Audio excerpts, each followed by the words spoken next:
TP link ने wifi technology के अगले दौर में कदम रखते हुए वाईफाई 8 हार्डवेयर के इब्तदाई प्रोटोटाइप की कामयाब आजमाइश का ऐलान किया है।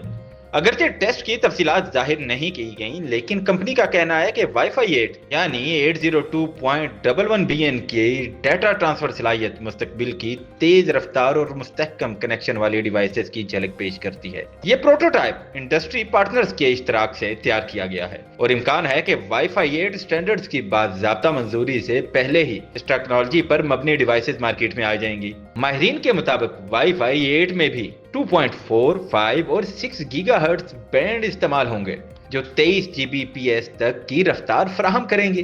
ताहम इसका असल मकसद कमजोर सिग्नल्स पर भी मुस्तहकम कनेक्शन देना और एक वक्त में ज्यादा डिवाइसेस को सपोर्ट करना है। यूं कहा जा सकता है कि वाईफाई 8 स्ट्रीमिंग, गेमिंग और ऑनलाइन तजर्बात को एक नई सतह पर ले जाने के लिए तैयार है।